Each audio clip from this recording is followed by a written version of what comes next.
Welcome to Hey Tabi, the podcast where we talk about the hard things out loud with our actual lips. We'll cover all kinds of topics across the mental health spectrum, including how it intersects with the Christian faith. Nothing is off limits here, and we are not take two verses and call me in the morning. I'm Tabitha Westbrook, and I'm a licensed trauma therapist, but I'm not your trauma therapist. I'm an expert in domestic abuse and coercive control, and how complex trauma impacts our health and well-being. Our focus here is knowledge and healing. Trauma doesn't have to eat your lunch forever. There is hope. Now, let's get going. Welcome to this week's episode of Hey Tabi. I'm so glad that you are here with me. This week, I want to talk about the topic of community. And I think that is a topic that for so many people just is really hard, to be honest. It's a really hard topic to enter into. Was recently at a conference that really talked about folks who had been hurt by the church. A lot of them had left the church or were trying to figure out the church. There was a lot that was going on there. And in that space, the thing I heard over and over and over again was, how do I make friends? How do I enter back into community? And this is actually a topic that isn't just important, but actually vital to healing from a traumatic experience. And that is something that often gets overlooked, right? We're trying to figure it out and all of that. But oftentimes, whether it is an abusive relationship that you leave or coercively controlling relationship, or if something happens and you're harmed in a church and you have to leave that community, it leaves you almost without family, sometimes actually without family. And that is a brutally hard place to be. Then trying to both heal and find a supportive community again can just be so incredibly difficult. It feels almost impossible in those moments, but it's also really actually vital to your healing. So today I wanted to just take a little bit of time and talk about how to re-engage. Like, what is your path to re-engaging in healthy community, or even finding one if you've never had one? Because that's also often part of people's stories.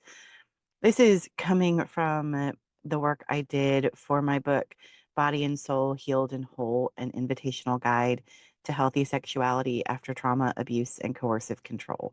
Because in those spaces, community also gets trashed. So, though it is related to my book, it also is related to anyone who's experienced trauma and has lost community because of it. When we are in an abusive space, isolation is often part of that story.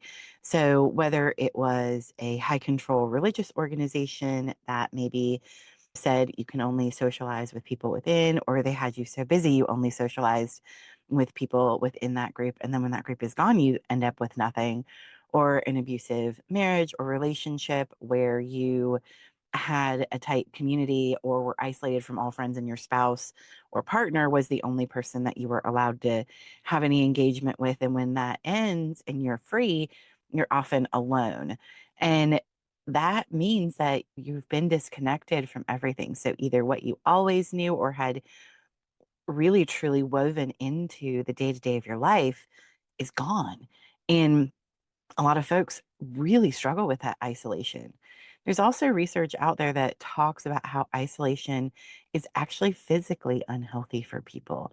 So, re engaging is not only good for your emotional health and well being, but also your physical health and well being. But it can seem so incredibly daunting. A lot of times in abusive spaces, people say, well, you will go to hell if you have friends outside of the denomination or religious structure, or you've been so isolated you don't even know how to talk to people anymore. And you oftentimes feel like you are worthless. So there's so many things that make it feel almost insurmountable to re engage and to walk forward with someone. And as we take that deep breath and say, okay, I know that I need this, I know it's helpful for me. How do I walk forward and walk back in? And is it really important? I mean, I know, Tabitha, you said that it is vital to my physical health, but maybe I just don't need it. And I would just say that the Lord does say that we're created in community. We were created by community. So it is really important for us to re engage. And I'm not trying to spiritually bypass any harm that you have had in communities that were faith based, because that scripture alone, the one that I just summarized, may be absolutely been used to weaponize against you. And that is not my intent here. But there is a truth to it that we are created for community and we do need to be together to encourage each other. And it is critical to our well being. So, the first thing is to begin with a safe enough space. Now, you will very rarely hear me talk about safe spaces, and I will tell you why. One of the reasons is that people are peoply. And even in the best environment with the best of intentions, sometimes we get our feelings hurt. So, what we are looking for overall when we're talking about a safe enough space is one that is overall going to have an environment that adheres to boundaries. So you're not going to be pushed. It's not like you're expected, let's say, for a church to come every Sunday morning, Sunday night, Wednesday night, Thursday, the alternate Tuesdays or whatever. But you really are allowed to have your own space and boundaries. You're not going to be told you have to serve right away or do right away or any of those things, or maybe even ever at all. You're going to be given space to be where you need to be, and they're happy to meet you where you are.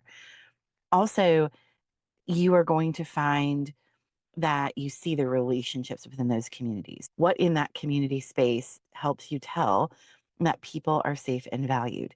Do they have, let's say, for example, a church? Do they have processes in place that recognize abuse? Are they actively trying to be a non oppressive environment?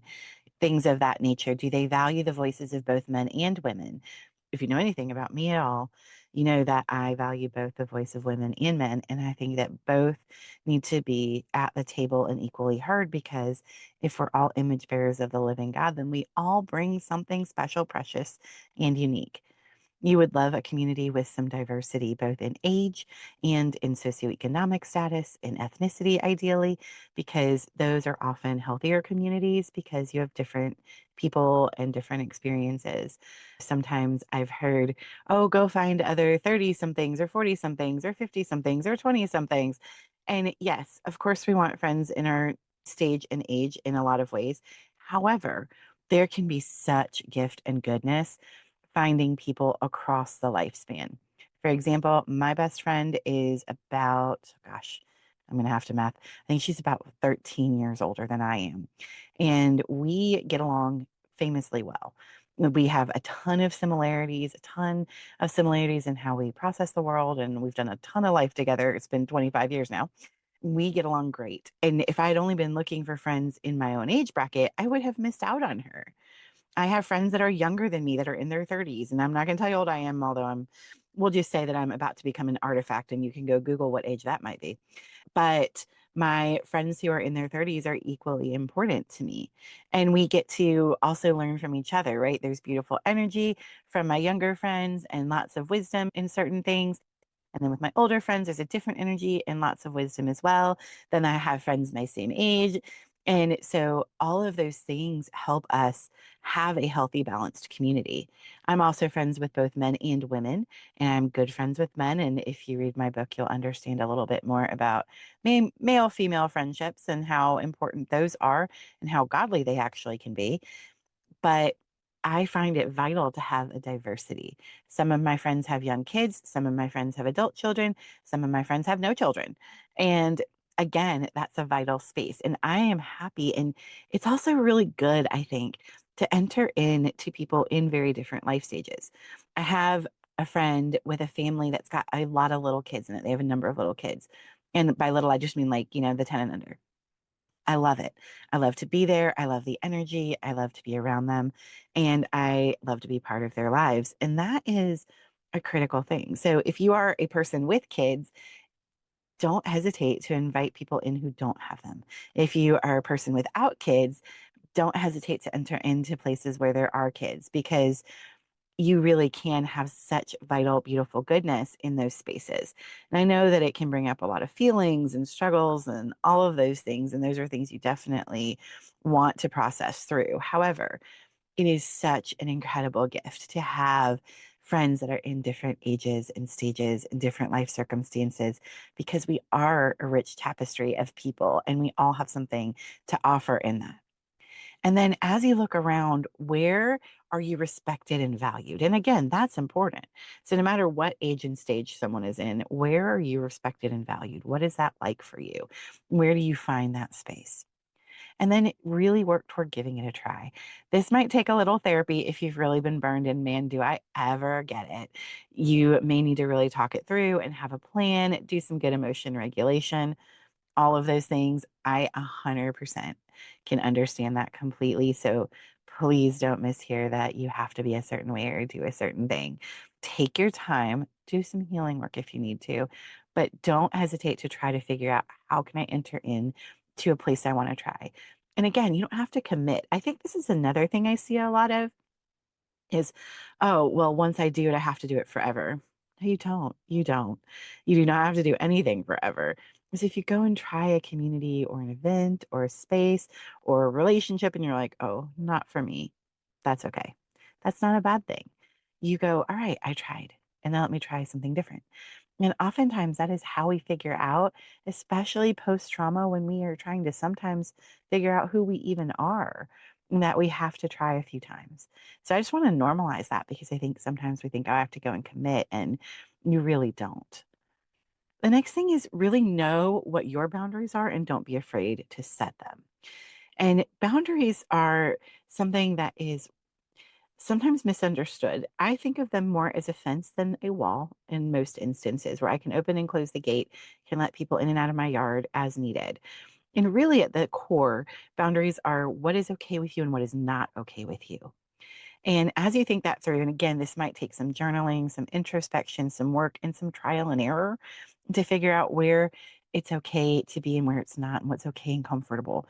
Ultimately, boundaries are protective for you, and that's the most important thing. So, if someone violates your boundaries, and you're going to limit or change or end even that relationship. And so, that is something to just kind of keep in mind. So, you might write down, what are my values? What is important to me? What's important to me and how I'm treated, how I am engaged, what does that look like? And really take the time to sit with it. And if you are a person of prayer, then pray about it. I know that prayer, again, can be a little dicey if you've been really hurt in the church. So I do want to acknowledge that. But really look through and sit with what is a fit for me. Once you understand and define for yourself what your values and boundaries are, then as you enter in, you're going to know, hey, this is a fit or this isn't a fit. Right? So if it is a higher control environment and that is not for you, then you're going to be like, hey, this is not for me. And you're going to not go there again. You're going to be like, and I gave you a fake number or whatever you got to do. Right. So just being really clear, mostly for yourself, right? We can't be clear with someone else until we are clear with us. So when we know what we want and need and where our boundaries begin and end, then we're going to be able to better communicate them. If it is really hard for you to set a boundary and to say it out loud, this is an area that you want to practice. You say practice it with a safe support group, with a therapist, whatever you have to do to be able to like practice saying it out loud. One of the things I do often with my own clients is have them say it in front of a mirror or on video. And that I know can be super awkward and feel weird, but it's super helpful. So, for example, if you just whip out your phone, throw on the video, and practice saying the words. Now, you're probably going to laugh at yourself the first time or feel really like, oh my gosh, what just happened here? But the more you do that and the more you actually practice saying it, the more in the moment you will be able to say it. And so don't feel like, oh, I can't do that.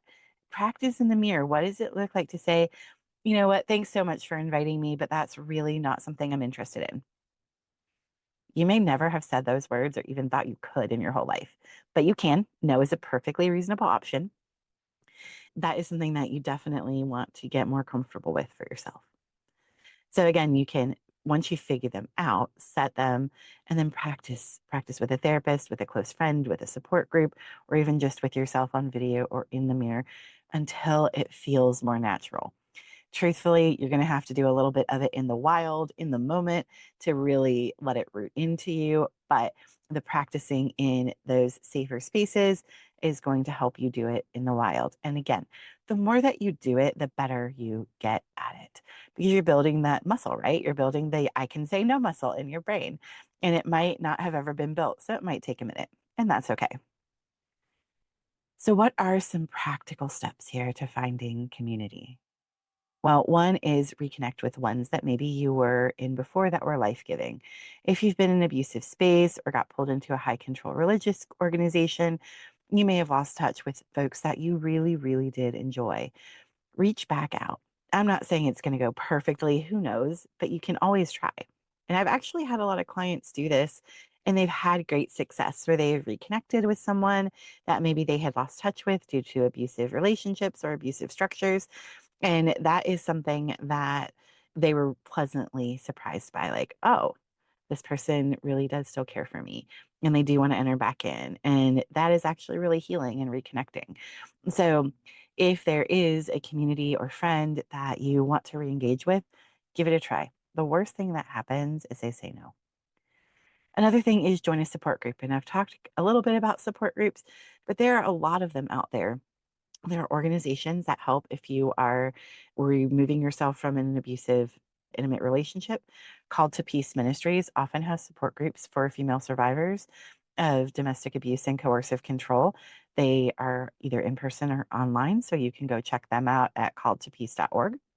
Another for religious hurt is Broken to Beloved. So if you've had spiritual trauma, spiritual abuse, church hurt, Broken to Beloved might be a really great organization to check out. They have support groups. They have basically these cohorts that help you move through different things and studies to gain community and all of that. They have book clubs. Their book clubs look really fascinating. I've wanted to do those a bit myself. And so you're getting some community, you're learning to engage, and it's a tender, safe place to do that. So that might be something that you want to check out. And another thing is to look for communities based on shared interests. If you really like to hike, find a hiking group. If you really like to hang out in a hammock, find a hammocking group. If you really like to play board games or cards or, rescue animals or anything like that, there's probably a group out there for you. And this may feel a lot better than maybe trying to step back into a religious space or church environment, but just to get out there and start talking about who you are and meeting new people. And oftentimes you will be surprised at who you find. There are things like cooking classes that you can do. I have done them by myself where I just find one and I go do it. So avail yourself of those things. You can look for things online. There is meetup.com that you can go to and just type in what you're looking for and see what's out there. And that's a good way to put your toe in the water and try again with community. I've had a lot of clients do those kinds of things and make amazing friends in those spaces as well. And sometimes that leads to a new faith community because maybe the new friend is part of a faith community that is a safer community, and then you get to go with them as well. So, what if you really want to go back to a faith community? I think for a lot of my clients and people I've worked with, that is a desire of their heart, even if they're scared of it, is to go back to a faith community. How do I enter back in? And so, though it is definitely a complex thing with a lot of layers, it can be done. Not all churches are harmful churches. And I know if you have been in Western evangelicalism for any point in time, that may be a statement you don't even believe, but it is a true statement. I do know excellent pastors that have safe enough churches and do a good job of being very much trauma informed. There is a organization called Christian Trauma Healing Network that has made it its mission to help people helpers in the church understand trauma for real, not in a take two verses and call me in the morning sort of way. So there are places out there that are becoming educated, that are working to be safer, working to understand traumatic experience, and so on. I hope that encourages you a little bit, but then how do you find it? And that is tricky. Asking questions is great, reading websites can be helpful, but I think that there's really nothing better for checking it out than actually going and checking it out. And again, just remember, just because you put your feet in a place doesn't mean they have to stay there. So even if you go check out a church or religious community or something, maybe you go to a Wednesday night Bible study or a women's study or a men's study or whatever, nothing says you have to go forever. So if you go and you're like, dude, definitely not for me, you walk out. You walk out. And that doesn't mean the first night, it could be 10 nights in, it could be 6 months in. You don't have to stay in a place if it is not a safe, healthy place for you. You really don't. Now, we don't want to bail super quickly, like we don't want to let our activation dictate it, right? We want to make sure that we're actually making wise choices. And again, this is where therapy and support groups can be helpful in you figuring that out, or a close friend that you're wrestling it out with, like that can be helpful. But I also do want to heavily encourage you to trust your body. Your body knows a lot. And so just be curious, be very kind to yourself as you walk in or walk out, whatever you need to do. You really want to look for spiritual groups and churches that do understand trauma. Trauma does a number on us, man. And if it happened in a church or in an intimate relationship, good gracious, or even in a friendship, right? Trauma can show up in any kind of place. We want to make sure we're in a place that is going to understand that there might be some activation or some stressors, or if there is an activation and you have a reaction, that they are willing to walk through it with you and be encouraging, and that they at least understand a little bit about it. It is important to know their policies on abuse and recovery. If they don't understand the dynamics of abuse and are not willing to hear about them, learn about them, or even think it's a problem, it might not be the place for you, especially if you are recovering from an abusive relationship. If there's been coercive control or domestic abuse or abuse in a friendship relationship, parent child relationship, any of those things, it may not be a safe place for you if they're not willing to hear, or they're not open, or they're not humble. So just be mindful of that. And it is absolutely okay to ask the question, how do you feel about abuse? What do you know about abuse? What things in terms of training have you and the staff had, or has staff here had, whatever? How do you view the voices of both men and women? What roles do you think gender should have? Are women not allowed or allowed to do certain things? Are men not allowed or are allowed to do certain things? Ask those questions. They are important. And whether it is a complementarian, egalitarian, then they still should prioritize and value the voices of women and men equally. Whether they have different roles and structures, women and men should both have a seat at the table, because we are all made in the image and likeness of the living God. And so that is something that you really want to explore. You can feel free to check out other denominations. Now, if you grew up like I did, you may have been told that every other denomination other than the one that you grew up in is straight up going to hell. I can tell you that that biblically is not true, because there were not denominations in the early church at all. It was just the church. So please know that you can feel free to set your feet in another denomination and try it. Really look at what their doctrine is. Does it align with you? Wrestle through the hard things. That's okay. It's okay to explore and ask questions. So that might be another way to maybe check out something different and new and find a safer place. Also, maybe look at some of the recovery groups. A lot of times, their recovery ministries at various places are really helpful. They may have groups for abuse survivors, they may have groups for folks who have experienced spiritual abuse. So just check around and see what they might have. And even if you don't attend, like, let's say the Sunday service or Saturday service or however it is, you might find that attending the recovery ministry feels a lot better to you. Another thing that you want to do is just understand that you are going to be fearful. That's going to happen. It's okay. And you can overcome that. So, again, you might start off with very firm boundaries and then let them relax over time as you feel safer and find that safer community. That's okay. Remember, this is progress, not perfection. No one is expecting you to walk in and it just be fine.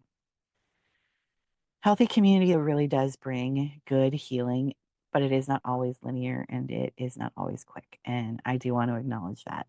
I know that even as you're listening to this, if you have been in a very difficult place, you're like, ma'am. And I hear you. I totally hear you. But I do want to encourage you, please give it a try. It is well worth your time, even if it's hard. And yes, you may have to work through fear and you may have to work through a lot of body responses in order to even be able to take those steps. So take your time, but definitely try to walk toward community, because it is really vital for you. You deserve a healthy, supportive community. We all do. We all should be in places where people affirm us and love us well for who we are, even if there are things that need to grow and change, because none of us are perfect. And sometimes we need to grow and change, that they do it and they encourage you in such a loving way. So I really hope that this helps. I hope that gives you a few tangible steps in finding a healthy community to engage with. And I hope that you do find good connection because it is vital to us. Thanks for listening to this week's episode of Hey Tabi. I will see you guys here again next week. Thanks for joining me for today's episode of Hey Tabi. If you're looking for a resource that I mentioned in the show and you want to check out the show notes, head on over to tabithawestbrook.com/Hey Tabi. That's HEYTABI, and you can grab it there. I look forward to seeing you next time.